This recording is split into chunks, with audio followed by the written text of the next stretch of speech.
probably since I've been fairly young, I've always been associated with the car racing game, you know?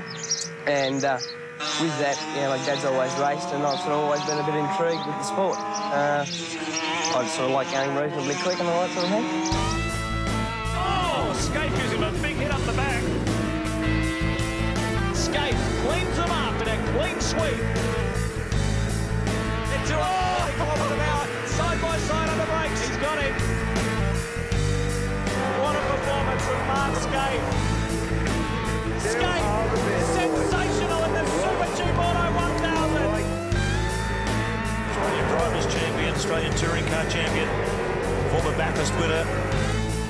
Mark Skaife has won more Australian Touring Car Championship races than any driver in history.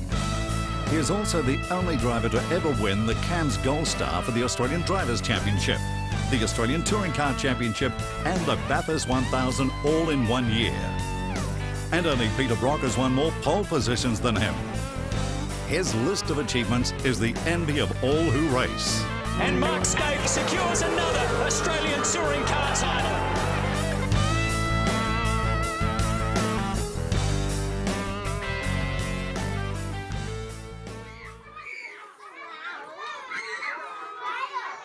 My grandfather, had tyre stores, and then my father took those over, and Dad did, a fair bit of racing in the 70s and 80s. So, I hung around racetracks watching the old man go around and watching, how the sport run and how the things all sort of worked.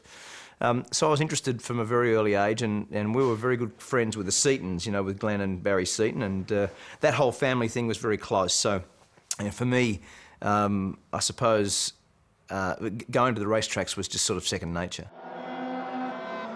With his father Russell guiding him, Mark started racing go-karts in the early 80s, often alongside a slightly older Glenn Seaton. As he learned more about the craft, he graduated into the Ford Laser Series. It was a great series. The first race meeting at Emery Park, there were 56 cars and could only start 26. So when you had a one-make series like that, it was cheap to buy the car, cheap to set the car up in terms of what you were supplied as part of the series. And I learned a lot from it. I mean, there were some very, very good drivers of production cars in those days. Mark Gibbs, Peter Dane, Ken Douglas, Jim Zerafos, Steve Williams. They were really good, experienced production car drivers. So to come along as a young bloke and have a speed around with those guys, it was a really good part of my career. Not only was it a good experience, it brought him to the attention of one who would have a profound impact on his career. We had Bo and Glenn Seaton come from Sydney when I moved to Melbourne in '85, and they come down when I took over the Nissan race team, and I wanted some young drivers in the team, and I said to Bo one day in Melbourne, who's a good half-a-chance driver that we can get to join Glenn in later years? And he says, this young guy in Sydney called Skaife. And he said, I think he goes all right, and he's a good mate of Glenn's. And his father was in motor racing and did some motors in Capri, which Bo used to drive and those sorts of things. And he said, you should go and have a look at him. So unbeknownst to anyone, I went to Sydney and watched Skaife drive in a laser race at Oran Park. And the second race he was in was a reverse grid, the fastest from the back. And he came from the back and won the race. So I thought, I spoke to Christine and said, I think he's half a chance. We should offer him, does he want to come to Melbourne? Not really as a driver, just as working the team as a gopher. I knew more about him from Bo Seaton and his dad. His dad had a tyre business in Wyong. So I went and saw his dad and himself, and so that's how it all started. I would have run to Melbourne in those days. It was, to get an opportunity like that from the Central Coast, as a young bloke growing up, to maybe have the opportunity to drive for one of the top teams and a factory team. It's always the pinnacle for race drivers to drive for the works team or the factory team. So when Fred did that, it was an amazing part of my life. I mean, a big move, at 19, end of 1986, moving to Melbourne, don't know anyone, come down basically, to work in the workshop, be a bit of a gopher, on the hope that you get a drive and that things work out. He understood. He was coming as a gopher, we used to call him. He was a semi-mechanic, clean the floors, do the jobs we asked them to do, and there's an opportunity at some stage to drive a race car. And one of the conditions also was I knew what fathers were like in motorsport, and I banned his father from being totally around him all the time, because I've seen too many of this that's happened in motorsport. And Russell, his dad's been terrific. He was terrific. Never worried us, knew he had an opportunity, and Mark had an opportunity. But like him and Glenn and a few of his mates he knew down in Melbourne got up to plenty of trouble, I can tell you.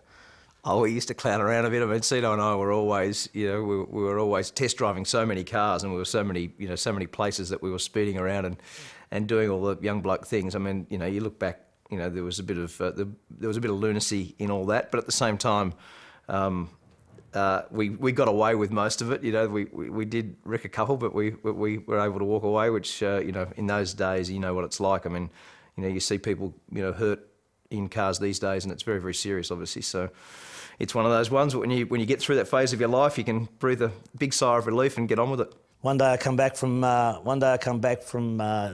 Japan, from Nissan, and Scapey was desperate to see me.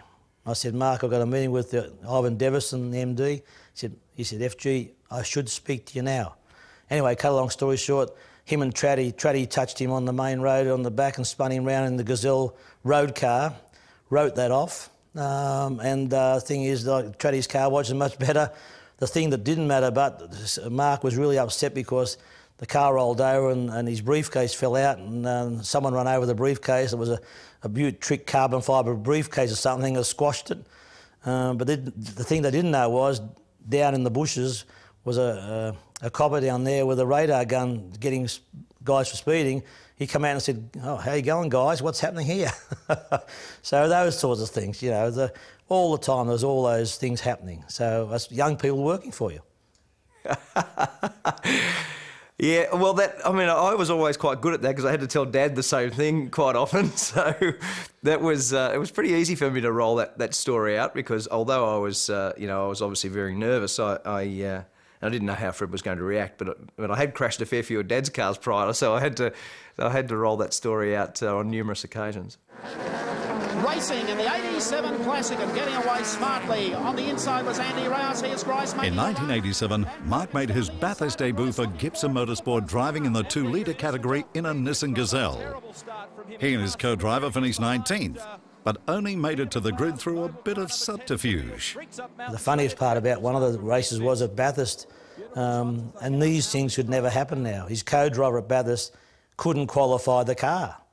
And he had to be within 110%. And we're in a bit of trouble.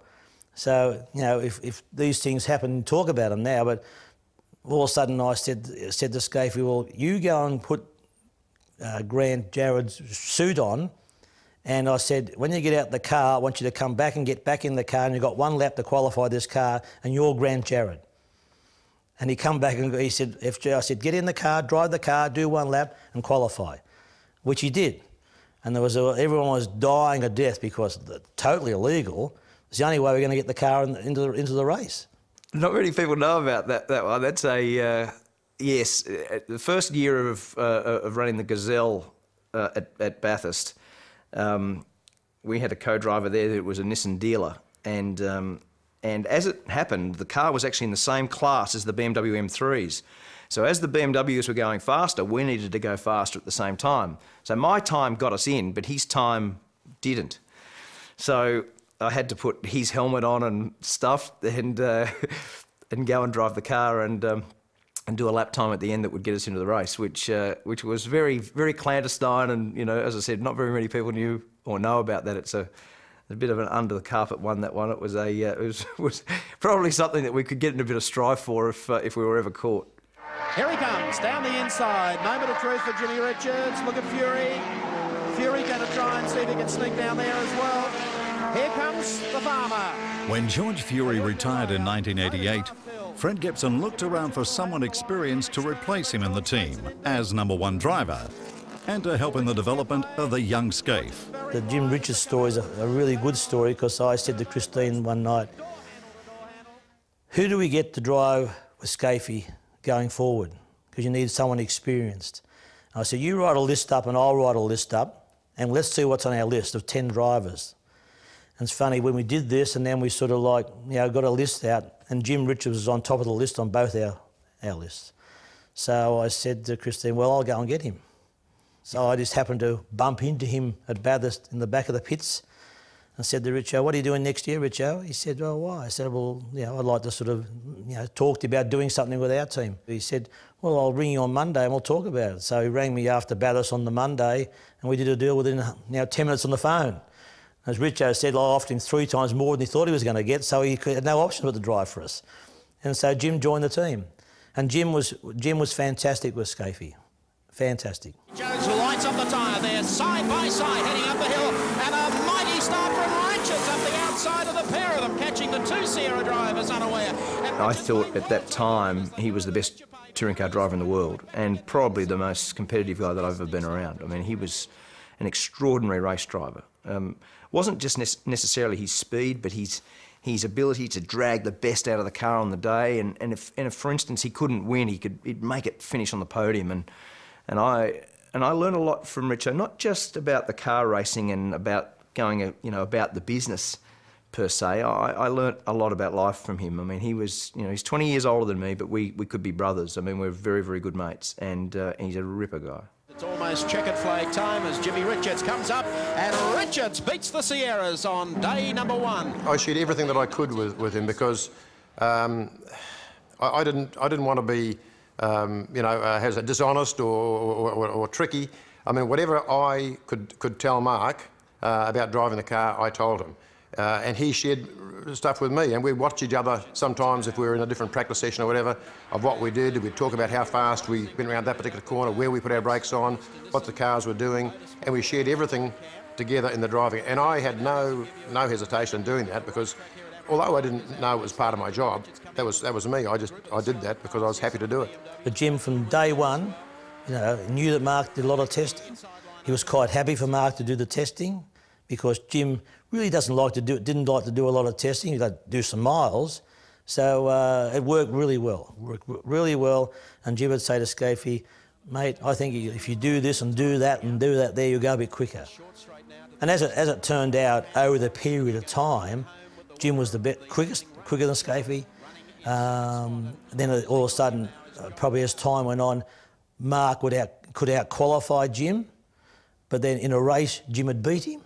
And there was never any team orders. We never had team orders. They're both equal drivers, equal cars, equal everything. They're off. Jones actually gets the best of it, but Richards catches the next one, gets through smartly on the lead, and then Mark Scaife making a brilliant start out of the second row. In 1989, Mark was elevated within the team to driving the Nissan Skyline alongside Jim Richards.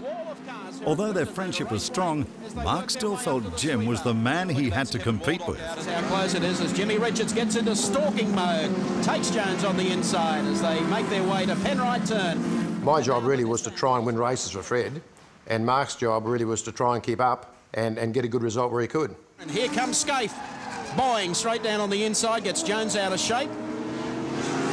That's just to soften him up, perhaps. Well, he's softened him up all right. He's come through. If I didn't feel I could compete with him, then, to me, what was the use of going on and trying to be a genuine, title contender or professional race driver? So, and Dad sort of said to me, just be careful, not to make those comparisons too severe. But as the year went on, there was a couple of times when I out-qualified him in that year, and probably that for me, that was my biggest marker, that was my barometer. Any time that you could out-qualify a Jim Richards, you knew that you were driving the car bloody well.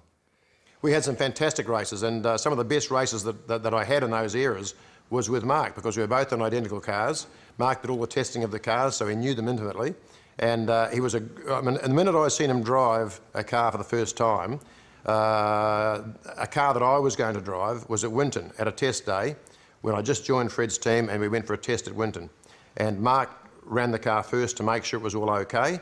Then he came in and said, yeah, no, it's all okay, handed it over to me. And I was, I knew what times he'd done in the car. And when I went out, I was hard pushed the first time I sat in the car to do an equal time. So I immediately knew how talented he was, because you talk to any racing driver and you've got a high opinion of your own ability, otherwise you wouldn't be doing it. And so to have someone doing the same times just in an instant I knew that I was going to have my work ahead of me. And Tony Longo's now under a lot of pressure from Mark Skaife in the GTR. What an outstanding debut so far for the new Nissan GTR model. In 1990, with Jim Richards leading the championship, Gibson Motorsport unveiled its new car, the mighty Nissan GTR. Mark was driving it in the support race at the Adelaide Grand Prix. Bunch coming into view. Oh, look at that! One of the Nissan GTRs has gone off into the wall. It is a very, very big accident. Colin Bond hard on the brakes. It is Mark Skaife upside down. It's hit the ripple strip and banged into the wall. It was coming onto the back straight. It was a very fast section of road.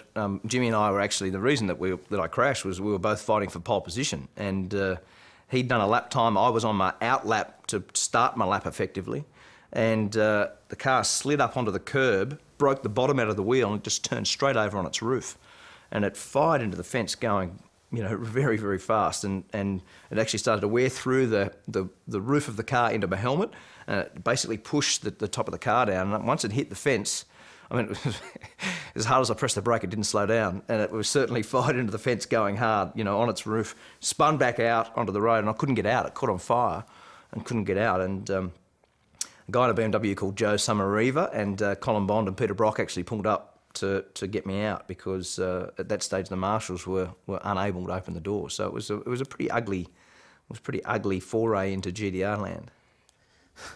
It was a brand new car. It was a brand new GTR, and it wasn't funny then, but you go back on it now and think about it.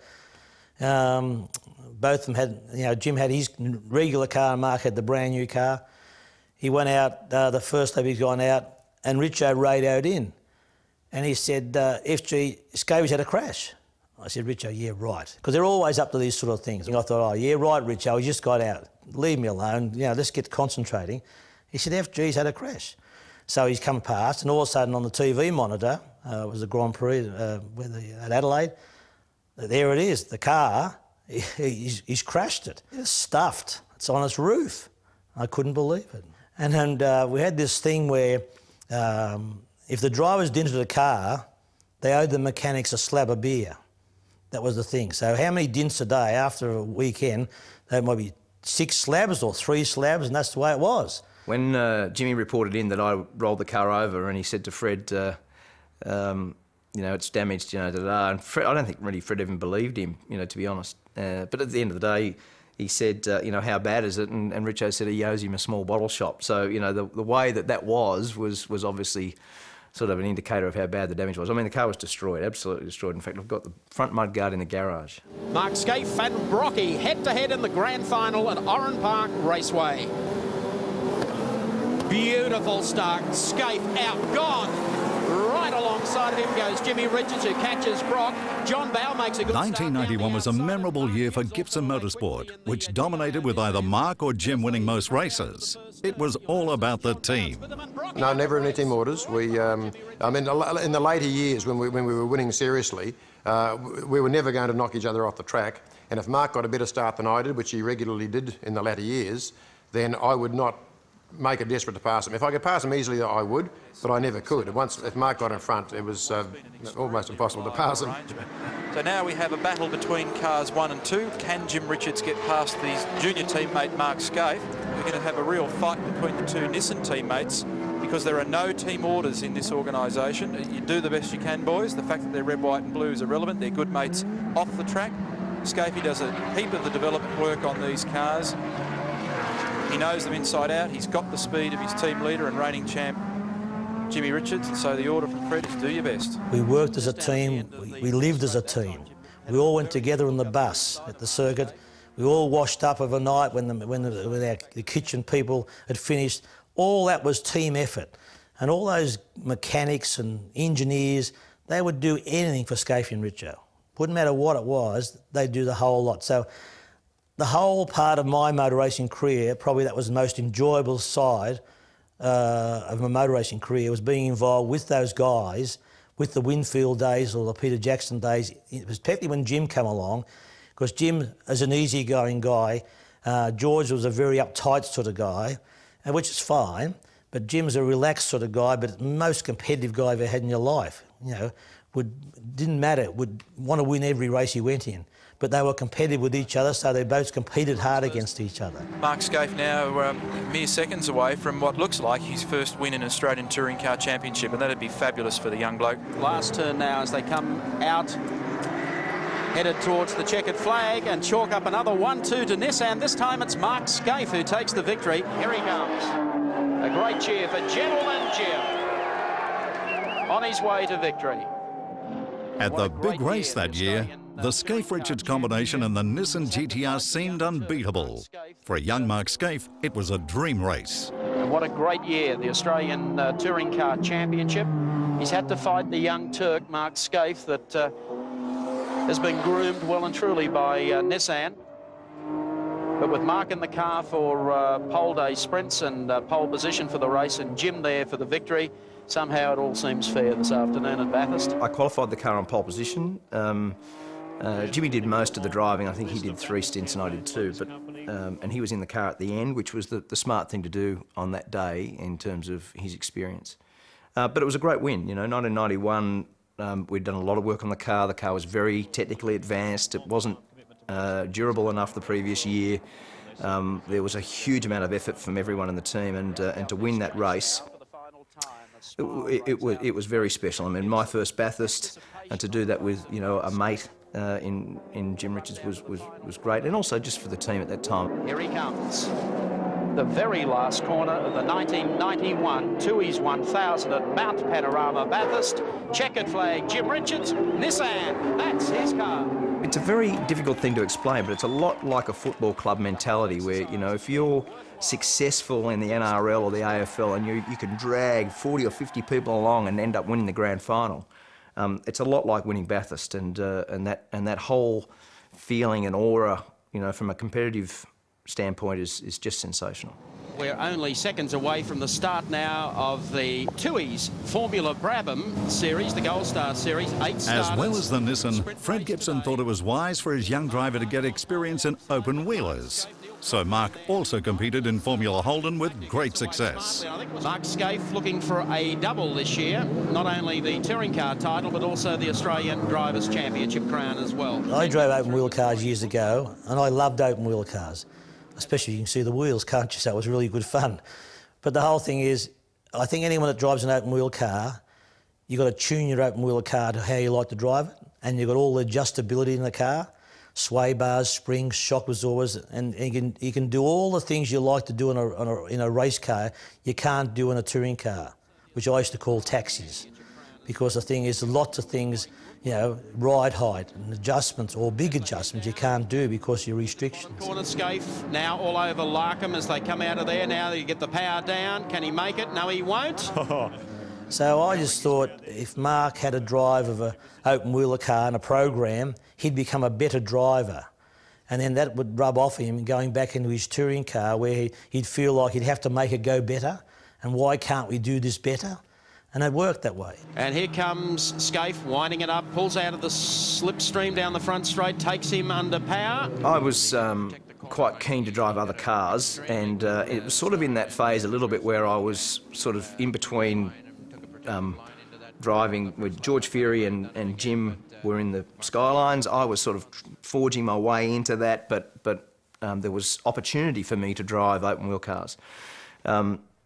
And Fred's expression always is that when you drive open wheel cars, you demand more of the car, which means that you tune more things. And as a consequence, it improves your driving. And Fred's been a real, you know, believer in that. And I agree with him, because essentially instead of being able to tune, say, 10 items on a touring car, there's 25 or 30 on an open wheel car. And they're purpose-built race cars. So there's a lot of what you learn about that car that tends to evolve into touring cars. So there's a lot of the demand on not just yourself, but what you feel from that car. You try to sort of emulate that over in touring car land, and I know, you know, that does sound a little bit weird, but it does definitely make you more demanding of the other cars. So that was a phase of my career that I really enjoyed. We worked, very, very hard, but it was one of those ones where, at one stage, in 1991, I was in the car for almost 115 days in the year, which, would be, no one would ever do that these days. Mark Skaife in the Spa 003, the car he ran last year and he's running again this year. That would suggest that the car is very well sorted, ongoing development program.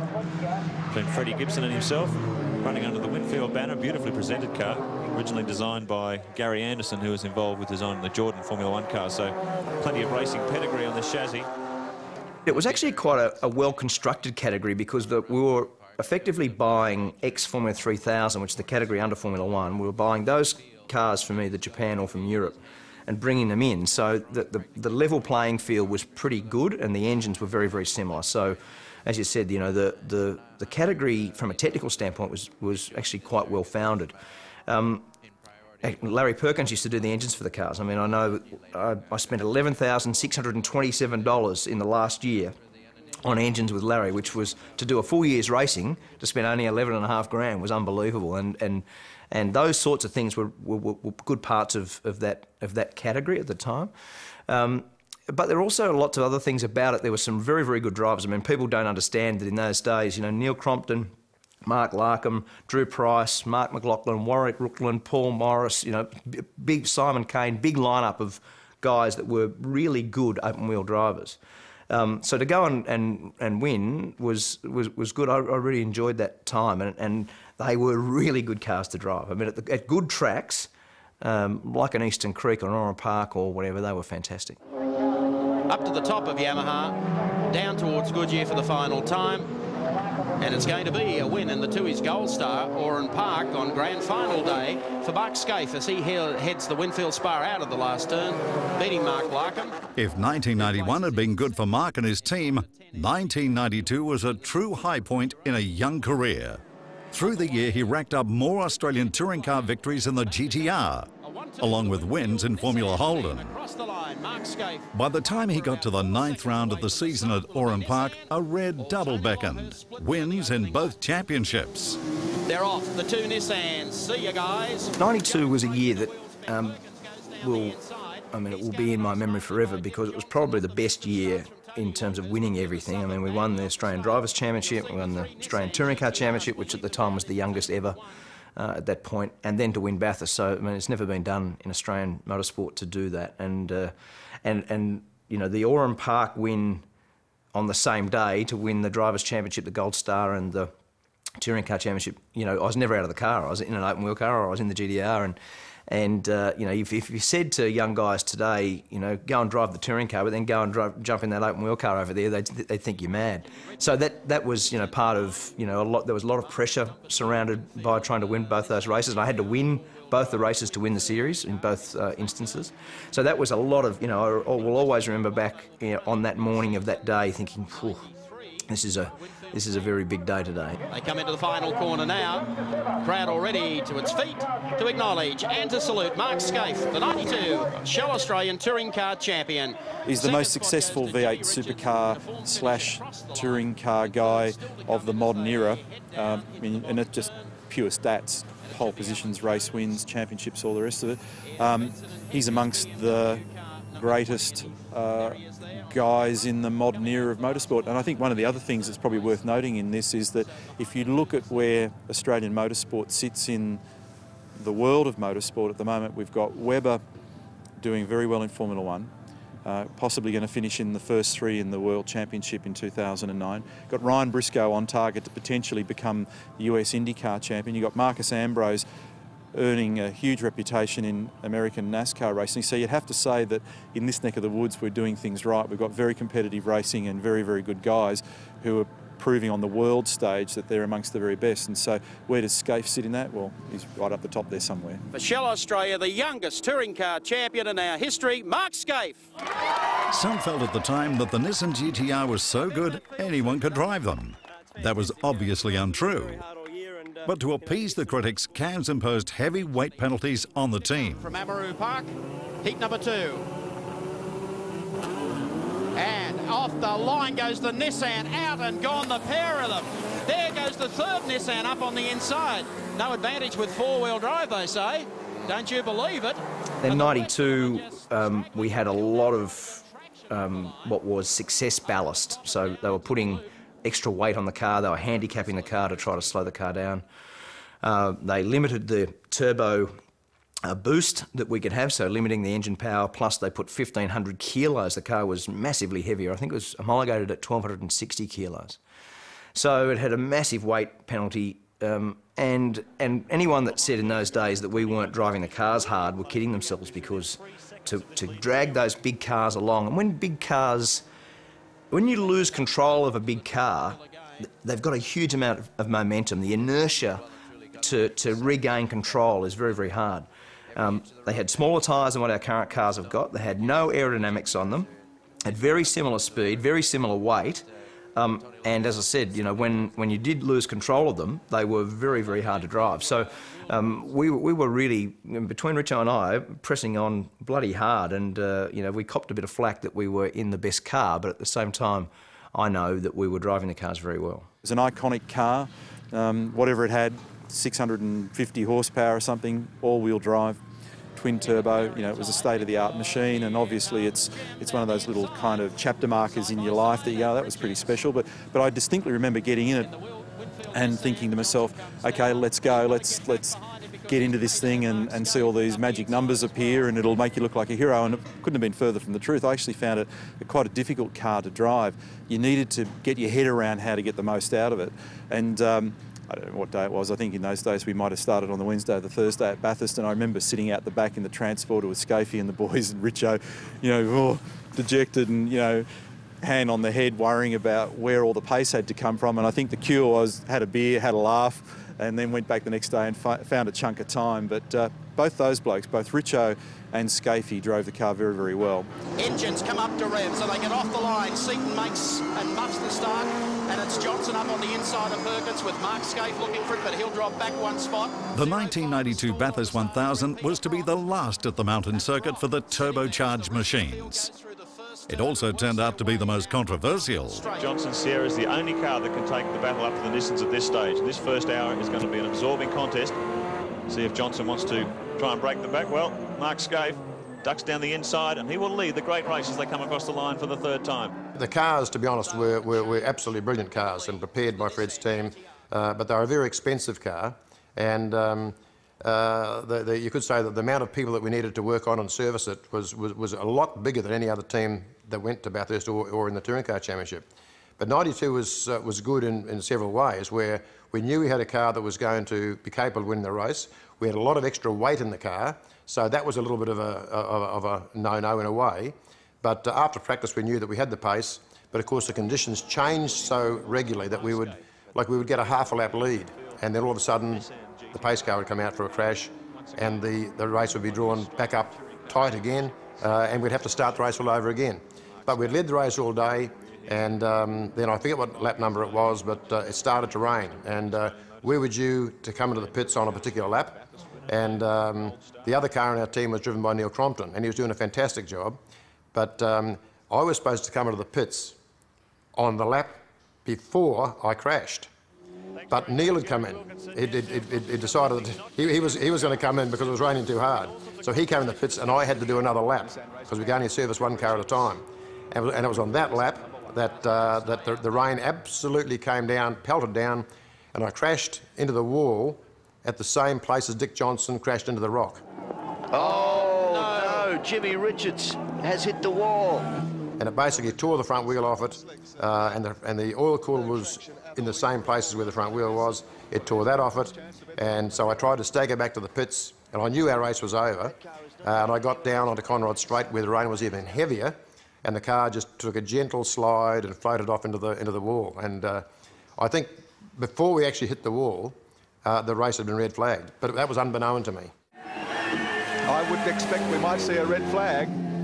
I can see them stopping this race. Oh, yeah. They must stop the race. This is it. This will be the end. The red flag will be out before we finish our next sentence, I would say. Well, now, if that happens, what they usually do is backdate the race by a lap or so, which could well see Jimmy Richards and Mark Scaife still taking victory. Listen to the crowd. The top of the hill. This is the kind of send-off, and I don't want to... Oh, no. Oh, no. Sometimes you just don't know how the officials will determine a certain thing, whether they're going to restart the race or, you know, whether the race will be called off or whatever the circumstance was going to be. So we were pretty savvy on knowing the rule, as in who was leading before the race was called off. But when they actually made that determining sort of timeline of when the race was actually stopped, we needed to ensure that we were leading on that lap, which we were. Red flag is out. Oh, no. Just get out of that. Marshall will get hit if he doesn't get over the fence. It's now famous that, you know, the reaction, you know, I walked up to Jim and he got out of the car, which he was brought back in, and his look on his face was just morbid, you know. It was sorry, mate, you know, and you know, it turned from that sort of terrible, disheartened, crashed out of the race look to absolute elation. And you know, when I explained that, you know, that we'd won, and all of a sudden his face, you know, lit up, it was a great moment for both of us. And here's our winners, Mark Skaife and Jimmy Richards. I thought that I'd just ruined our chances of winning the race, and knowing, you know, and I was up with the car, and the safety car picked me up and brought me back to the pits. And when I come back there, I climbed over the wall, and I was pretty dejected, thinking I was going to get a, you know, a clip around the ears for crashing the car. And Skaife came running across the pit saying, "We've won, we've won." I said, "What? There's no way." And anyway, when you think about it, when the red flag comes out, everyone knows the regulation. The race is taken back to the last time past. And of course, we were in front by a fair way. The winners of the great race, Mark Skaife and Jim Richards. It's folklore in Australian sport, isn't it? You know, when he gave them a spray, it was one of those ones where, you know, we laugh about it between us now, but it was people don't understand, number one, how dangerous that day was. I mean, there was never a day at Bathurst that you could ever say any wilder than that. You could not see 2 car lengths in front of you at 280 k's down Conrod Straight. It was just out of control. Second thing is a really good mate of Jim's died that day. Denny Holm, you know, 1967 world champion, so he died that day. He was a great friend of Jim's. And then, you know, to have that crowd reaction, which he just, you know, as a great, fair-minded, you know, racing driver, he thought that the reaction should be that, you know, at least you get an accolade for winning, you know, Australia's biggest race. And when the crowd reaction was like that, it really, you know, it hurt him. It really, you know, I don't think there's ever been a situation where I thought that Jim was more livid. You know, he was really angry about the reaction, and you know, what he said, you know, at the time was absolutely appropriate. A slightly hostile reception, Mark, but you always knew that you were going to get that to some degree. But regardless, forgetting all of that, it was a triumph out there today because they were the most adverse conditions that you could possibly have experienced. Well, it was, but like we led the race all day. I can't believe this, you know, like the Nissan car, Winfield, we've won the race. That's how it is. We get up onto the into the Hardy Frodo lounge, where all the third place, second place and first place go, and then you're invited out onto the podium to be presented. But of course, third place goes out first, then second place, which was Dick, and he was revving the crowd up like you wouldn't believe, and there was cans and stuff already being thrown, and of course Skaife, young guy that he was, he said, "Oh, I'm not having any of this. This is bullshit," and he started packing his pockets in his jacket with cans, not beer cans, but just soft drink, anything he could find. I said, "Take it easy. Like, there's no way we're going to go out there and start throwing anything, that's for sure." So he unloaded the stuff out of his pockets, and we walked out into the dais, and they introduced us, and the crowd were booing, yelling, just you couldn't hear yourself think. And of course, when you know, you get your chance to speak on the microphone and thank your sponsors and thank the people in the team, you couldn't hear what you were saying at all. There was just a most horrific noise known to man. Jim? I'm just really stunned for words. I can't believe the reception. I thought Australian race fans had a lot more to go than this. This is bloody disgraceful. I'll keep racing, but I tell you what, this is going to remain with me for a long time. You're a pack of arseholes. And then we went away, and 5 minutes later we're having a beer, having a laugh about it. As they come across the line, just look at these V8s using all of the racetrack over our speed camera. See Johnson's car snap sideways there under power as he drifted onto the front straight. These things are really moving around this circuit. Mark Skaife has been the fast guy Friday and Saturday. With the category redefined in 1993, Gibson Motorsport started a new era with the V8 VP Holden Commodores. The interesting thing was that we went and bought stuff as a customer outfit effectively. We went and bought front uprights from Larry Perkins, a diff housing from Ron Harrop, a first engine from HRT. We put all that in the car and rolled out and were the first Holden at the first race meeting. And that will stay with me forever, because everyone used to say, you know, these guys are only winning because they're in a Nissan GTR, and at the first race meeting you can roll out with an absolute customer car. You could have had, there could have been 20 Holdens as good as ours on that day, and we went to Amaroo Park and rolled out to be the first Holden, which, as I said, was an amazing achievement from all of the team to swap completely from Nissan to Holden in only just a few months. And Glenn Seaton. Oh, very hard on the brakes, and there's more body contact there. The front spoiler starts to come. Look at Glenn Seaton, and the Falcon comes down the outside. Now he's got to try and tuck in or either hang in here, because here comes Mark Skaife. So Skaife got pushed backwards, but he comes back, fights again. Bodywork missing from the cunt of the car. Seaton gets the power down. The racing that year was very competitive, and team panel beaters had never been busier. I've always wanted to basically play the game with a very, very straight bat, and that means, you know, that if you don't mind the hard but fair, tough racing. So there can be some biffing and barging, but you'd never purposely just fire blokes off the road and fire them in the fence. So to me, anything you get away with, and any of that stuff that you could bluff a few blokes with or whatever, then that was all part of the game. Well, 93 was probably the wildest racing in this country ever. Guys like Alan Jones, Wayne Gardner, you know, myself, Thomas Mazera, Richo, Larry Perkins, it was on. You know, John Bowe and Glenn Seaton were probably the two hardest blokes to beat at that time. And they were really at the top of their game, and the amount of really hard racing was just fantastic. Here onto the main straight. Oops! I've had enough of it. Watch out for Jonesy! And Jonesy finishes off Thomas Mazera.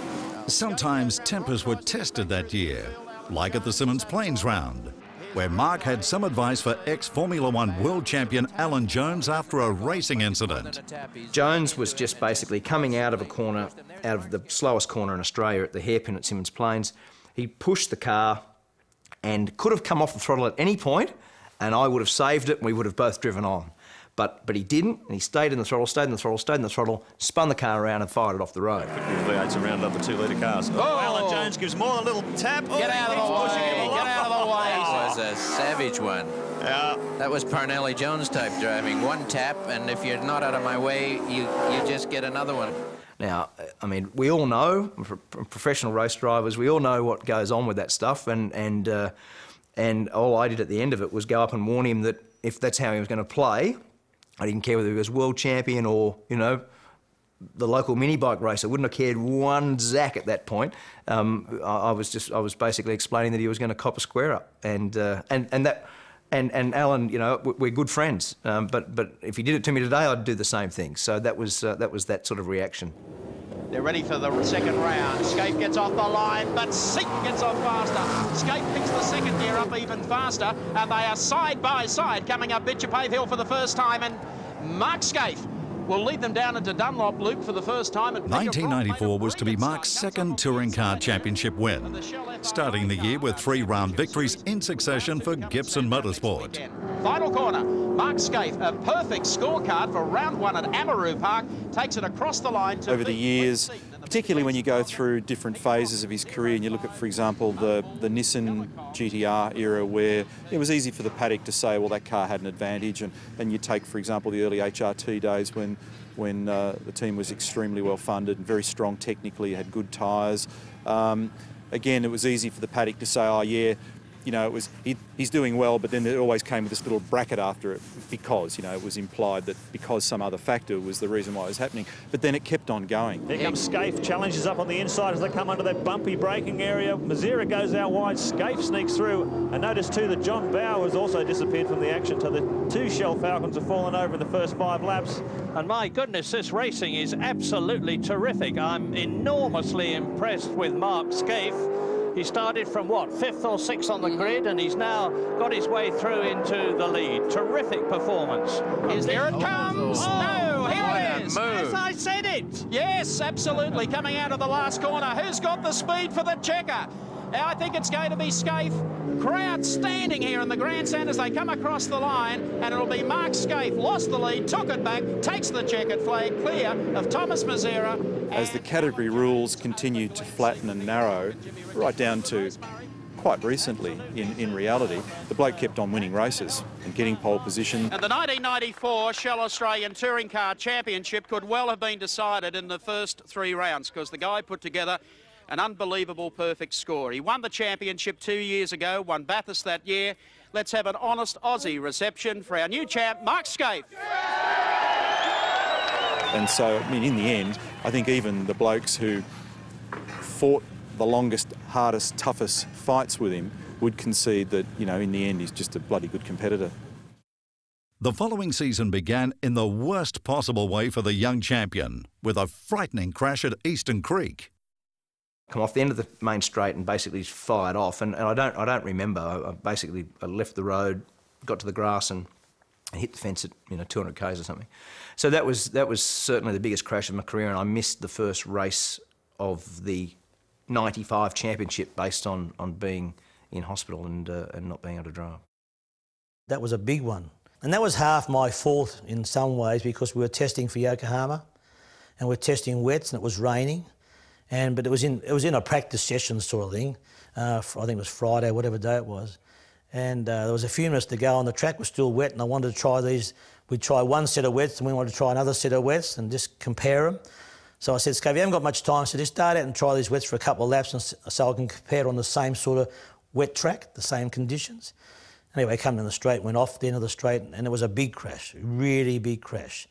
And it went off the end and hit the concrete barrier down there, and that was a serious accident, much more serious than what the GDR one was. And we went down there to get him out of the car, and we had good guys, and the senior guys, they were just terrific. They were down there because there was no safety crews there virtually, and we always made sure we had an ambulance at the circuit for ourselves. Even at Phillip Island, where you had the first aid van there and those sorts of things. We always hide that to make sure it was part of our way of going motor racing. So luckily we had the first aid there, but they bring an ambulance and that. But knowing Mark, when the paramedics arrived, he was trapped in the car virtually. But the guys were good because there's petrol pouring everywhere, the tank had exploded and the thing. And our guys did a really good job.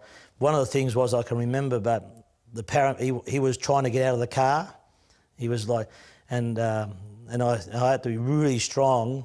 And I said to him, and the paramedic said, he's got to be still. He's got to be still. And I said, Scaife, don't move, don't do a thing, do what you're told, sit there. It was really heavy scene. And he went stiff as a board like he did, didn't move. Thank God, because, they wanted to get him out their way and get him in all the braces and things to get in the hospital. I've never been so sore. I could not move. I mean, it was just unbelievable. I had a couple of broken vertebrae, a dislocated rib on the attachments, and just to laugh or to cough or whatever was just unbelievable. But also I did some other lower back, a disc, L4 and L5, and a few other things that sort of come out of it. But mostly the concussion-y stuff was the thing that was very, very weird, because everyone that was at the race meeting come in to see me, and I don't even remember them, coming in to talk to them. So there was a feeling there, and I remember saying to Dad, even a couple of days later, I don't know whether this is worth all this, Scaife, because it was seriously although the GDR crash was a big crash, this was a much more severe crash. This was a crash that, under slightly different circumstances, you'd be dead. I mean, it was a fortunate spin and up on the wall backwards, rather than going in straight on. If you went straight on, we wouldn't be around. Mark Scaife, as we take Sevens race cam again, he's all over the back of John Bower, stuck here on the outside. Go to the inside, no, a bit opposite there. Watch the steering wheel work, this is sensational. Hear the tyres skidding there. Yeah, everything. Trying getting past Bow. Come off the bridge for the final time, down through Foster's Dip. And he got a few options up his sleeve now, but John Bow is a master at driving this conservative line. He hard fought battle for fourth and fifth, but up front it's going to make no difference to Peter Brock as he lines it up for the checkered flag coming out of this corner. Tobacco sponsorship was outlawed for the 1996 season. 1, 2, and it had a huge impact on Gibson Motorsport and the fortunes of its drivers. When the Winfield days were finished, and we had Winfield as long as they could advertise on the car. They even went to the stage of sort of saying, you know, maybe we'll leave the car the same colour with a big yellow Zorro on it, so it's still a Winfield car but it's got no advertising, because the government, you know, that's become the cigarette advertising.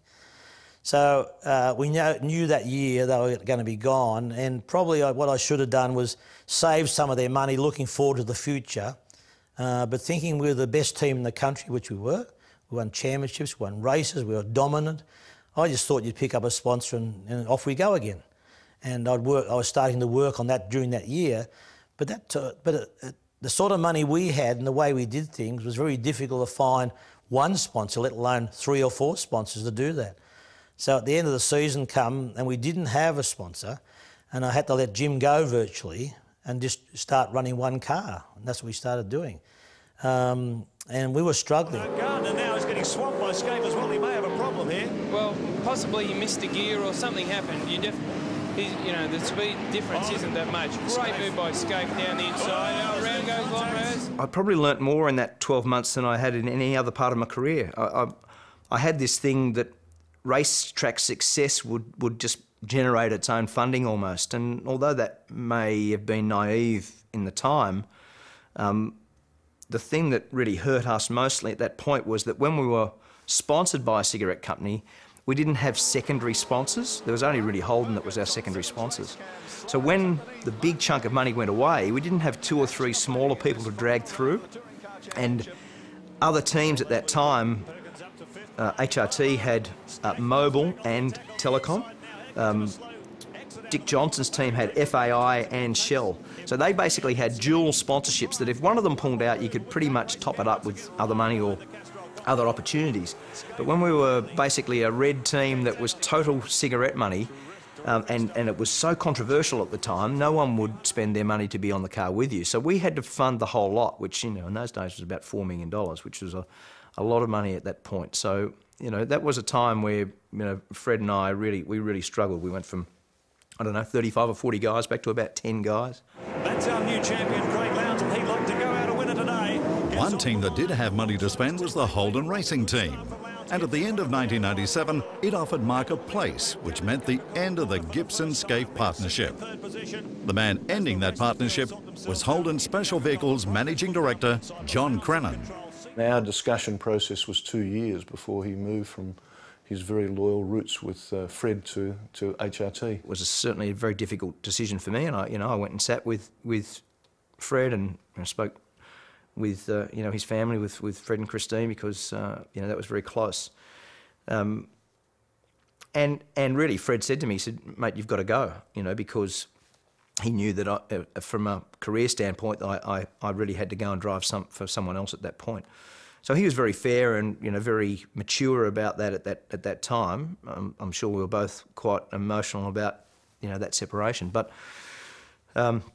I could have gone to HRT probably 2 or 3 years prior to that, and I chose not to. And my sense of loyalty with Fred was, I think, as strong as I could have made it without not going to HRT at some stage. I know Mark because he was very upfront with me, and I was with him. And he said to me, "I've had offers." And I said, "Yeah, John Crennan would offer you to drive for sure." And it was John Crennan. And John tried to get Mark lots and lots of times in that time period. And we struggled on. He didn't want to go. He stayed, and he said, "No, we'll find some money, we'll do it." And he found some Sega money, and we found a bit of this and a bit of this, and some other sponsors and that. And we tried to keep going. And I kept saying, "Mark, this is not going to work."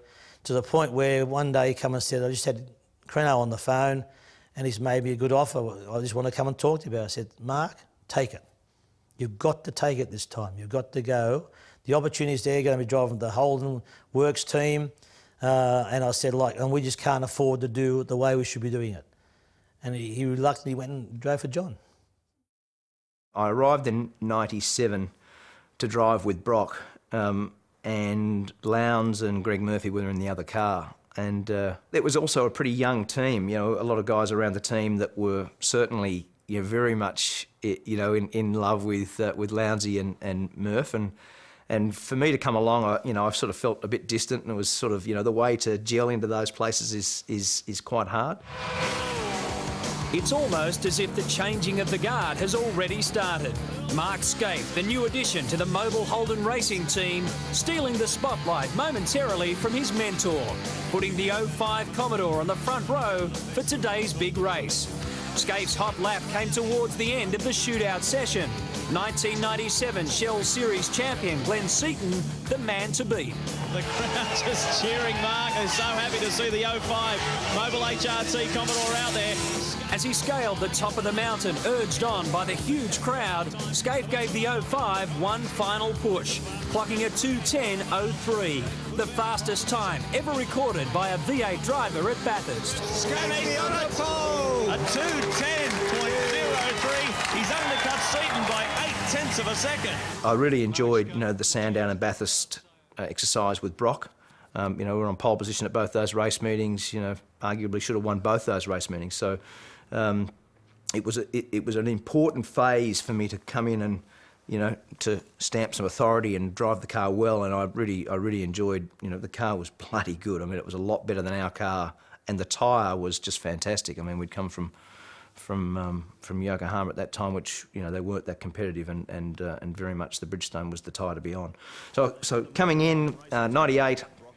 Craig Lowndes was in Europe in '97, come back, he was the white-haired boy, and the whole team, was very much, Craig Lowndes-ified. But I loved it. And away they go. And the first corner here is going to be... Look at Skaife, look, JB. I had 5 pole positions. I didn't do a good enough job of setting the car up on those tyres in that first year. And in terms of how we competed, it was fierce. It was fantastic. I mean, I really enjoyed it. He was very, he is a very, very talented guy. The hairpin. Lowndes gets real close, breathing heavy down the neck of his teammate. Gets a good run out of that corner too. He's getting up alongside car 5-0, but not close enough. Skaife gets the hammer down. They're going to go almost side by side with the sweeper. Look at Lowndes, one last desperate try up the inside. At the end of '97, we were trying to stay, at that period, we were trying to stay back in Europe and redo another season with Formula 3000. That didn't look possible, because obviously we were going to come back, continue back in V8 supercar land, and my teammate was going to be Mark Skaife, which was, for me it was an interesting time, because I was coming from a European program. I'm trying to stay there. Mark's obviously coming out of the cigarette fallout and struggling and getting everything organised, and being known and raced against Skaife in the early days, I knew he was going to be a tough bugger.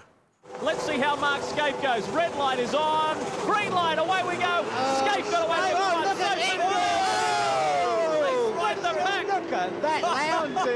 It was very testing for myself and the team. But again, they excelled on all of that. Racing each other, they were both... it was a great period for us to be in, to be honest, because you had 2 very talented blokes, very different in a lot of ways in the way they approached their racing. But certainly fierce rivals, and it lifted the team. You had the team, 1 minute Craig would be faster than Mark, so Mark would be toiling with his car and putting pressure on his engineers to come up with some adjustments that would make his car quicker than Craig's, and likewise Craig would do the same. So when you have that sort of rivalry in a team, and you've got to be very careful to manage it, there were times where, on-track incidents between the two of them were hard to handle. Well, looks like Mark Skaife is well on his way. He's going to do it. His first ever Shell Australian Touring Car race win at Phillip Island here. Lowndes, he's not giving up though. Has a look on the inside. Will he pull out of the draft and have a run at his teammate? Here we come. He pulls out of the draft. Craig Lowndes. He's not going to have enough though. Mark Skaife does it. They loved it and we did too. And it really, that was some of our best years.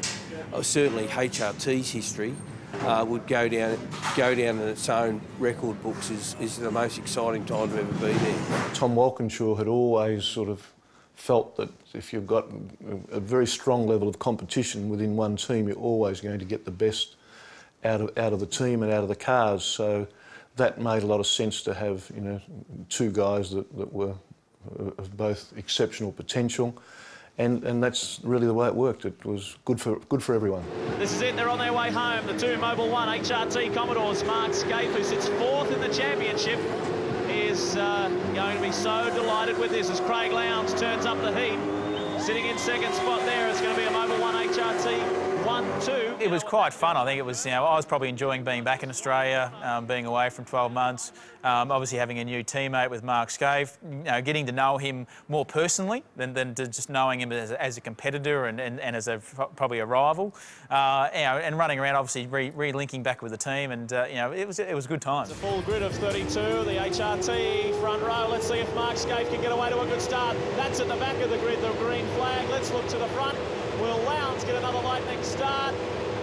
Set, away we go! They get away to a good one. On the outside, it's Craig Lowndes, and through the middle. In their first year as teammates, Mark was often fastest in qualifying, but was hampered by poor starts.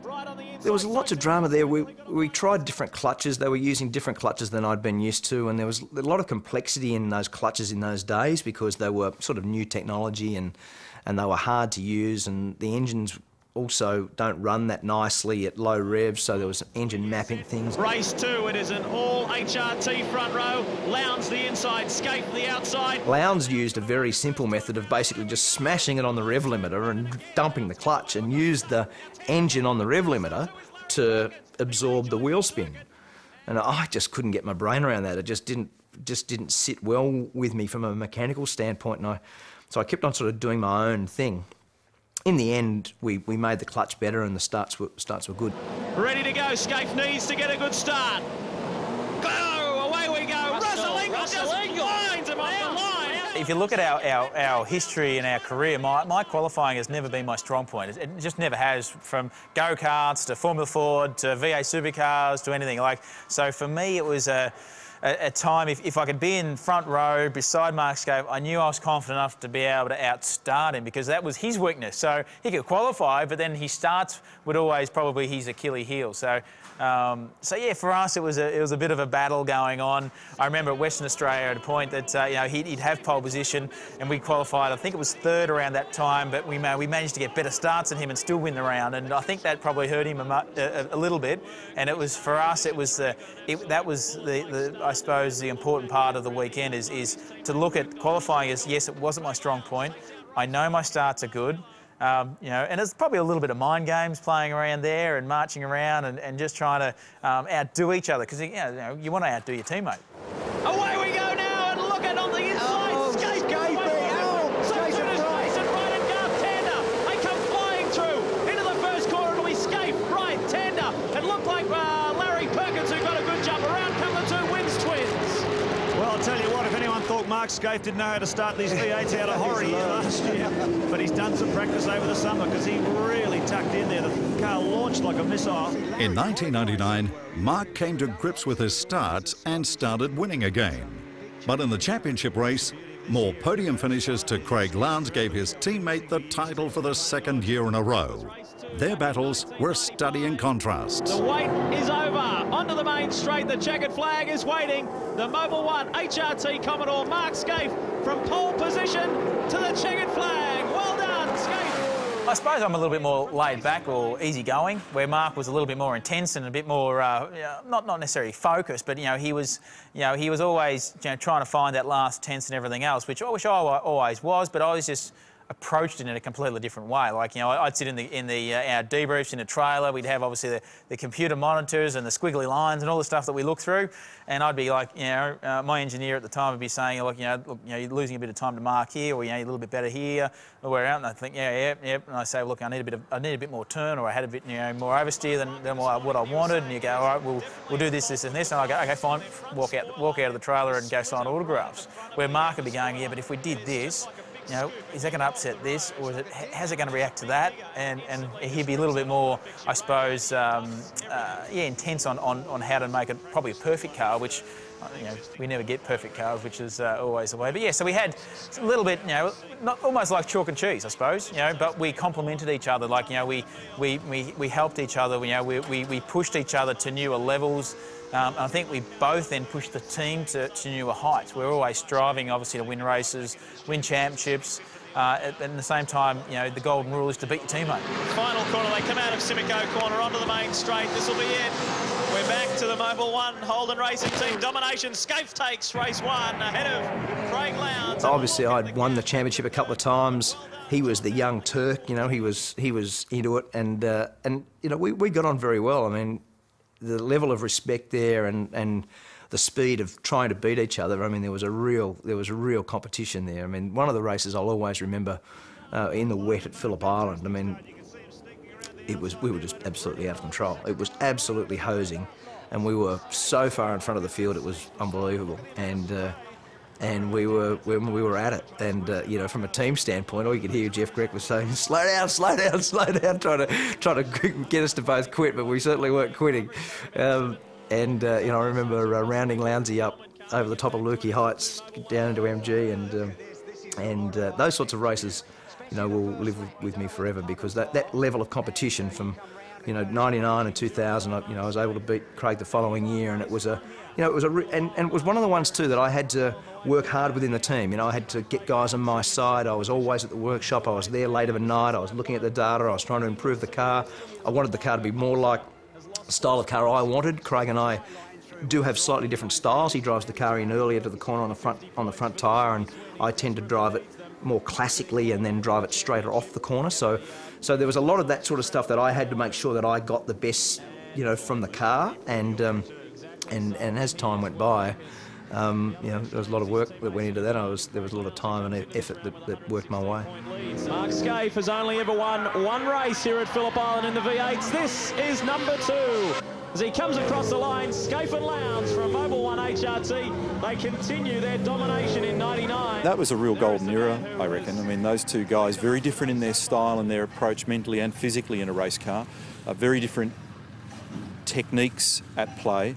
And they were just separated by the tiniest fractions of seconds at a lot of the major events that we go to. And I reckon that one of the great tests is always qualifying.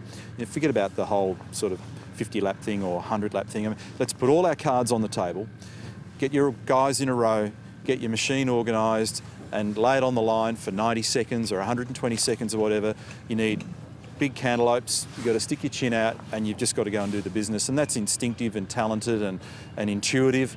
And both of them were in some amazing wrestles. And then, you know, you look at racing, which is another thing again, which does have an element of luck and traffic and weather and all kinds of other factors in there. And again, the two of them, you know, floating to the top constantly. So I thought that was a great period in our sport, and the two of them earned huge respect with fans and with sponsors, and you know, they had some great battles. They're fabulous. Will it be Lowndes or will it be Scaife, or will we see the likes of Russell Ingall charge through? We are underway, and it's green. A great start by Tanner. A drag race between the Holden Racing teammates down into turn 1 for the first time. The Holden Racing team drivers kept on winning, but in 2000, Mark was the one who consistently finished on the podium and took out his 3rd Australian Touring Car Drivers' Championship. But HRT have certainly got a good base package to start with, and all they do is fine-tune it.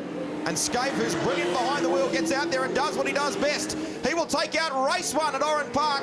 The competition was getting stronger and stronger, and you know, Mark, in a lot of sense, I suppose, inspired our team with Lowndesy, obviously, and Brighty to progress. So we kept on progressing, and it was very enjoyable to be a part of. Here's Mark Scaife, folks. He's going to take out the round. He takes out race 3 as well. Well done to the Holden Racing team. It was good to win it for another team. I mean, you know, if you said over 20 years to only drive for 2 teams is fantastic. You know, for me, from a loyalty standpoint, I take great pride in, you know, from the Gibson days, winning then in Holden, from Nissan to Holden for Fred, and then going to HRT and then winning, you know, three championships with HRT. So that was a fantastic thing, and the factory feel of that, the factory support, the Holden allegiance, the loyalty, and the real support that we got was very, very good. Scaife now will feel the pressure as they come through centre chicane for the first time. Murphy right in behind him. One race in 2000 stands out as perhaps Mark's best ever. It was the Clipsal 500 in Adelaide. As he had failed to finish in race 1 on Saturday, on Sunday he had to start at the back of the grid. That was our best race, you know. I mean, when you start as an underdog, not that we had the speed, but way from the back, at the back of the grid, very last car. You knew you had a challenge in front of you to pass all the opposition, and they were good opposition, and get our head around a strategy and take advantage of someone else's disadvantage. That was probably go down one of our most exciting races. So the woes for Mark Skaife continue. Third last season, has not won an endurance race or a championship since he joined the Holden Racing team, and this year that was very high on the to-do list. You can see by the look of his face there. Well, he would be painfully aware. Remember what happened last year when he didn't have a good result here. That cost him the championship. Really, the previous year, crashing out of the race cost me the championship, so I knew how important the next year's race was going to be. Mark, I think he's undoing the belts. Yep. Indeed he is. So lights are out on the Holden Racing Team Commodore. So on the first day, we had an engine failure, and it did a distributor, and that put me out. So I was, all night Saturday night, there wasn't a lot of sleep going on in Skaife land, and I knew that I really had to do a good job to drag some points back and see what I could do. Starting from the back, as it turned out, the weather was coming. I remember being, aggressive at the start of the race, but also needing to finish. It was quite a long race, 250k around there. And in the rain, it was probably, if there's a standout drive of my career, that would be it. Into Mistral turn. Look at Murphy getting a little bit sideways under brake. Skaife trying to make a move down the inside, and the Kiwi shuts the door. Says, if you're going to do it, Skaife, you're going to do it the tough way. Skaife's through, though. Skaife's gotten through. There were lots of great passes. There were lots of moments. I mean, I can't explain it to you really, Charles, because when you're in the car and you're operating at such a high level, the car's on the slide everywhere. It's a street circuit, and you miss the fence here by this much, and you miss it here by this much, and you've got control of it to such an extent that you can. The car's on a string. You can do whatever you like with it. Skaife, he heads into the final turn. Mistral corner. The Holden Racing team are on the wall as they await their driver, Mark Skaife. On the sidelines yesterday, today he greets the checkered flag. Last place to first. Well done to Mark Skaife, a storming drive. And he said the best drive of his career. To come from last and win there, probably you'd mark it down as my best drive ever. Former teammates and a new lap record for Craig Lowndes. Is this guy fast or is this guy fast? The 2001 year began with a couple of major changes. Craig Lowndes had joined Gibson Motorsport, and Mark Skaife was the undisputed lead driver for HRT. There were no longer any restraints in the competition between the two. Craig Lowndes may be in a good position. He's got a nice fresh tyre on that left rear, and he goes inside Mark Skaife. No contact there. Skaife wants to argue. They're going to go side by side through Ford XR in corner. The crowd's going berserk here. Lowndes switches back on the inside. Fantastic, wasn't it? Everybody's wanted to see this, haven't they? Yeah. I've rocked up. Adelaide, we had a great battle. From memory, we won the Saturday, and we were then going into Sunday, and I remember we had he was leading me in the race. I was second. We'd gone through the first chicane, up Wakefield Drive. We'd gone right. We're going left, but as we're going left, before we went right again, I'd set up to start doing this switchback. And of course, we knew each other so well. We knew each other's habits, bad habits, good habits, driver abilities, everything else, what they'd be thinking. And of course, he then counteracted what I was thinking. And as we come through the second last corner coming onto the back straight there, I was going to do the switchback. He'd protected the line. We had contact. I was out of the race. He'd marched on, continued on, and at the end of the race we had a laugh about it because we knew there was going to be ultimately there was going to be a disaster. We both knew each other so well, and we had a laugh about it. The team probably didn't think it was so funny, but we had a laugh about it because it was our first rivalry, our first time as a rival competition, competitors, different manufacturers, striving to win races, but not as a teammate anymore. Here he comes. Job's done for Mark, but there's the real pressure for second, third, and fourth between Bright, Lowndes and Ambrose. But a terrific drive. Can't say enough about this performance. His lap yesterday in qualifying was just superb. Mark Skaife's job was a great one yesterday, and he's gone on and done the job again today. Takes out the win. For Mark, they were halcyon days. The team just kept performing and the wins kept on coming. Remaining, the checkered flag is out for Mark Skaife. He's going to take the third and final race of the GMC 400 for 2001, and Skaife does the business. It was an amazing period. I mean, the cars were great. The competition was fantastic because Lowndes and I, you know, were obviously, you know, trying to beat each other. Lowndes went to Ford, which probably raised the stakes for me because it was almost more competition based on going to Fred's team with Lowndes. I promise you, I've never worked so hard with the guys to make sure that we could go and beat those blokes. Holden Racing Team fans give him a big cheer.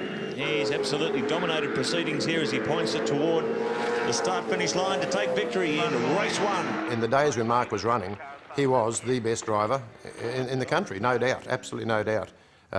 His reputation speaks for itself, and I mean, I had a close-up of his, you could say, coming through the ranks, and there wasn't a more dedicated guy around. He could set a car up absolutely perfectly. He could read data with an engineer like no one else I knew, and that's why I'm a Mark Skaife fan, because I had something to do with his coming along through the ranks, and he was one of the best drivers Australia's ever seen. A driver of his calibre going to a team of that calibre, Holden Racing Team, you know, that was always going to be a recipe for success, no doubt, especially with, as I say, with Mark's determination and drive. So, you know, needless to say, it was a success and was for many, many years.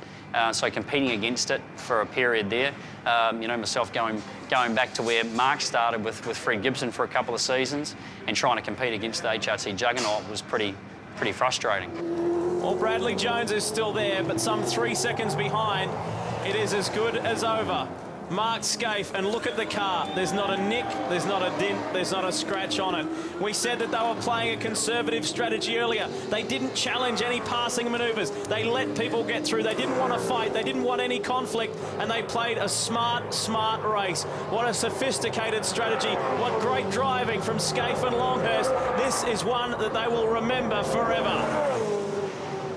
For the great race that year, Mark teamed up with Tony Longhurst for a nail-biting victory, virtually ensuring another championship as well. Winning with Tony Longhurst in 01 was, you know, we were almost out of juice, and it was a great race at the end. It's done it. They know that they have got it. And Mark Skaife says, we have done it. We have done it. He comes across the line. He's never won a fucking supercar. He has now. Skaife and Longhurst do it at Bathurst. In season 2002, Mark emphatically started out where he left off, winning an amazing 5 rounds in a row, racing towards his 5th championship title. On his last flying lap around Eastern Creek, a circuit that he's just dominated at for the Holden Racing Team. And Mark Skaife becomes the only man to win 4 times straight at the same circuit. Holden Racing Team domination. But of all the highlights that year, nothing compared with the thrill of teaming up with an old mate at Bathurst once again. Skaife rang me and asked me if I'd drive in the team, and I said, oh yeah, I'd absolutely love to. 10 years after we'd won together in '92, it was, you know, it was a very special win for both of us. You know, it's hard to explain that whole thing about, you know, being co-drivers and the bond that you have like that. I'm sure it's a lot like other sports or other things that you put so much effort in, and there's such an extreme condition applied to you for that weekend and for that day to not make mistakes, to do the very best job you can, and to come out with a result. For he and I mean, you know, we have a beer today and we still, you know, relive those memories. It's certainly very important. And Mark Skaife is going to do it for the Holden Racing Team. Jim Richards will collect his 7th crown. Mark Skaife will collect his 4th individual crown. This will be their 3rd Bathurst win together. They did it in '91 and '92 in a Nissan, and now they're going to do it in 2002. And isn't that fitting that Mark Skaife goes around Peter Brock? And Mark Skaife will go back-to-back at Bathurst. He secures another Australian touring car title. Oh, it was fantastic. I mean, for me especially, a bit like Mark, I'd worked with Jimmy previously, and, you know, to convince him to step back in a car and team up with Mark again, you know, there was certainly a buzz around the whole team. Jim is just an exceptional person, you know, and he and Mark worked well for years together. So for both of them, it was a pleasure. You know, they felt proud that they were both with each other, and certainly the team felt proud to have them both in the car, and then to get the victory on top of it was just a, you know, dream come true, really. How good was it getting back with your old mate there? Didn't he drive well? He drove unbelievably well. I mean, in that stint there, he's right behind Russell. And he's driving as well now as he's ever driven Marco. He's driving fantastic. All right, let's get Richo in, Jim. What do you want to call them now? A pack of nice souls. Pack of lovely, lovely people. That was a special, special time because, you know, I'd, 10 years before, Scafie and I had won in our team, and then Mark had invited me back in his team to co-drive with him 10 years later, which is, you know, a long time. So that was special. It is time to cash in at the Clipsal 500. It looks pretty even from the word go, although Mark Skaife has got by. Marcus Ambrose will go into turns 1, 2 and 3. They're 3 abreast. They sort themselves out. Skaife through. In 2003, the owner of HRT, Tom Walkinshaw, ran into financial difficulties and a new owner had to be found. That owner was Mark Skaife, who, along with his driving duties, became the boss. Quite an extraordinary race. We've had 5 safety car periods. We've had people crashing into walls, crashing into each other. The BA versus the AU, the VX and the VY. But it's all red in the grandstand because, again, Mark Skaife is the man. Thank you. Just fantastic. The car was bloody good today, fellas. It was a decision again that I would do again tomorrow. Most of the decision for me was about trying to keep the team together and the culture of the team together. There were a lot of people trying to buy the team from Holden at that point. Holden had said to me that it was very important to keep this triangle of people together, which was myself with HRT, John Crennan with HSV, and Jeff Grech with Holden Motorsport, which was essentially the engineering business that ran the technical stuff for the team. And I did everything I could possibly do to try to keep all that together and to keep the linkage between HRT and HSV as good as it can be. I also, you know, I mean, I had guys coming up to me, guys in the team that, you know, they had mortgages, you know, they didn't know about whether they were going to have jobs. I mean, it was a very destabilising, difficult time for everybody. As you probably know by now, he's the new owner of the Holden Racing team. And effectively that means, as the boss, this is his first race victory for HRT. He might give himself a pay rise. Thanks, boys. Bloody excellent. And again, I would make the same decision again tomorrow. It was, although it was hard, lots of different elements to my life in terms of the business aspect of it, and the overall workload was incredible. But again, I'd still put my hand up and say that was the right decision for everyone. Mark expects everyone to give 110%, because he does. That's what you ask Richo that now, Mr. 110%, we used to call him. When he's driving the car or whatever he does, 110%. Go, go, go, go, go, go. Watch the exit line, mate. Murph has been black flagged as well, mate. Murph has been black flagged as well. He knows what he needs the car to do for him to achieve results, and he shows exceptional leadership amongst a team that's around him at the time, whoever that is. Obviously, he's been at a few different teams, but he tends to get the best out of people, and they rally to him to, I guess, get the best out of him, and that's how it seems to work. You know, he seems to get all that happening together, and it's produced phenomenal results over the years. As team owner, Mark often mentored several young drivers who came into his team, including Garth Tander. But one of the first to come into the team was an impressive youngster in Todd Kelly. This is Todd Kelly having a crack at Rick down the main straight of Sandown. Into the braking zone now. And younger brother has to give way to older brother.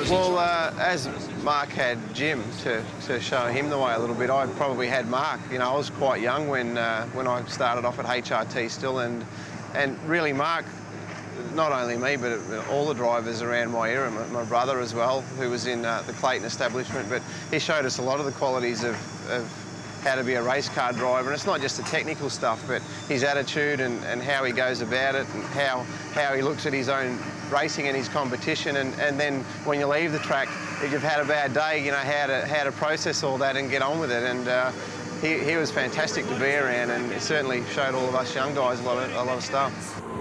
And at the end of the day, these guys, both Skaife and Todd Kelly, have shown that they've not only got themselves the car speed and the setup and everything back in order, but also the pure determination and skill to hold off challenges like that in awful conditions. What a finish. The clock has ticked over, and after a blue blitz in the championship, Mark Skaife and Todd Kelly turn the tide and win the Sandown 500. You don't share the team with someone who's won 5 Bathursts, 5 championships, all-time record holder for the amount of round victories, and not learn something from them. And so that, for me, I think it's an honour and a fantastic opportunity for me to at least spend 12 months in the same team as Mark. And I did. I learned a lot from him. I learned a lot from him in the years leading up to that when I was in the sister team.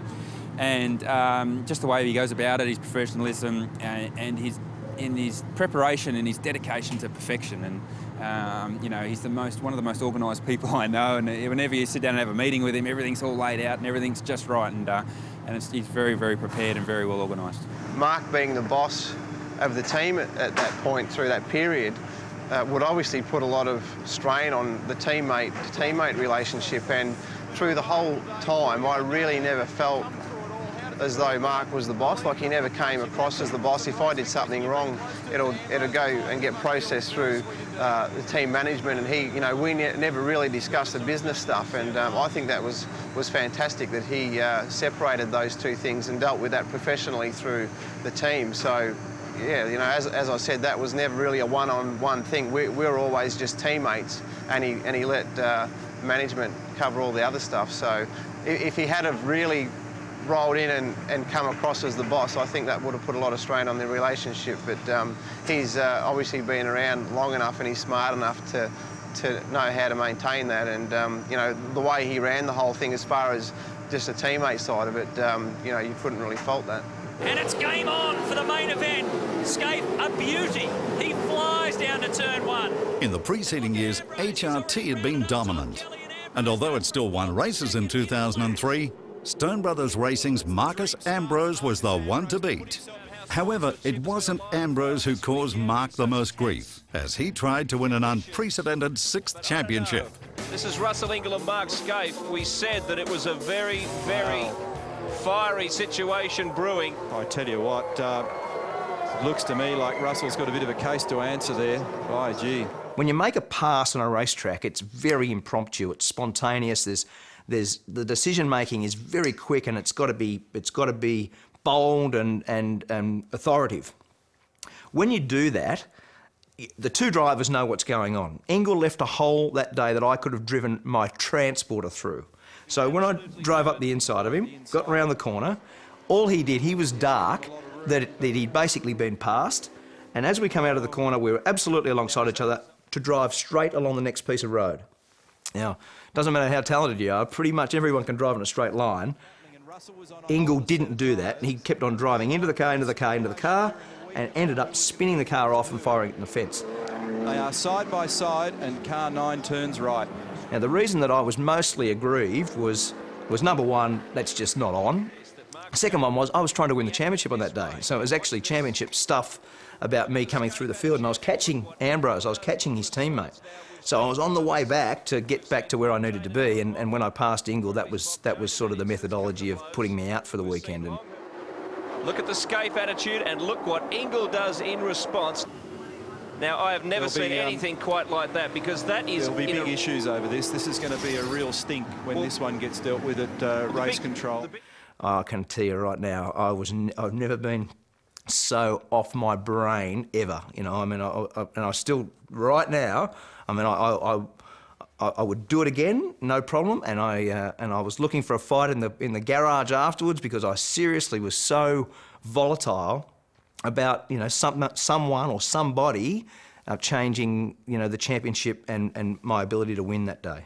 It was absolutely out of control. Even today, it rankles, doesn't it? Oh, you know, and see, I got off. I mean, the thing was, when we went to the judiciary afterwards, the gentleman said, he said, Mr. Scaife, you have got no case to answer. And that's why Ingle had all those fines, because, you know, when you looked at the two cars driving along in a straight line, front-on camera shot, one car's just driving into the other one like that and fires it off, which, you know, clearly, again, it'll live with me forever. In fact, one of the biggest things about that was what Holden's reaction was going to be, you know, because, you know, obviously, long-time Holden Association, I owned the team at the time.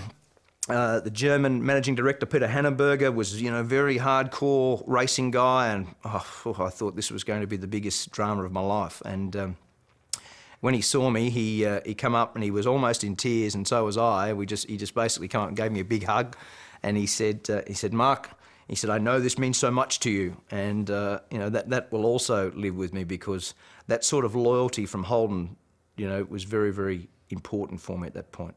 Scaife, he's getting very sweaty. He's closer to Ingle than he's been for a long time, really muscling him as they come out of the elbow. A win at the Mountain could erase many of a season's low points from the memory. And in the latter stages of the 2003 1,000-kilometre race, Mark was pushing Greg Murphy for first when some damage he sustained earlier started to become noticeable. Mark Scaife's back door keeps flipping open. He's trying to chase down Greg Murphy. Bathurst is such a cruel race. There's so many years that, you know, that arguably for speed or for the time of the race we should have won, and there's other days that we were fortunate enough to have won.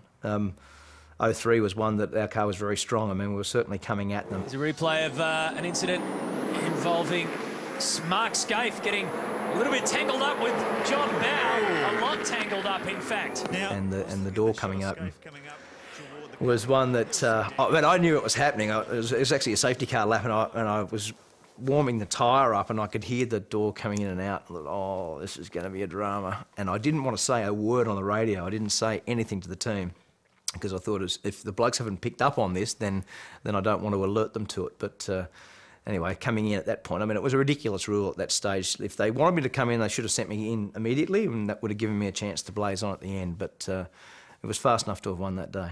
They've just black flagged Scaife, so he's going to have to come in. 1.2 seconds the gap last time around. Look at him, he's still got his head down. Attitude on the car. He's absolutely driving the wheels off it, but he's got to come in.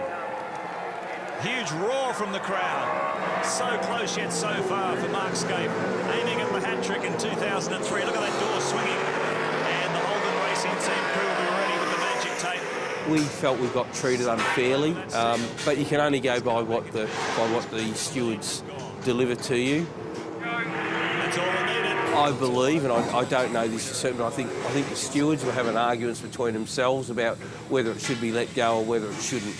But anyway, you cop that one on the chin. I mean, it was one that definitely got away, and you know, it's heartbreaking when it happens, but this sport is like that. It's a heartbreaking sport. There's so many things, for the driver especially, like he does his job, but there's so many things around him that can go wrong. A bad pit stop, a car malfunction, a call by the stewards, you know, that you don't agree with. So it toughens you up, that's for sure.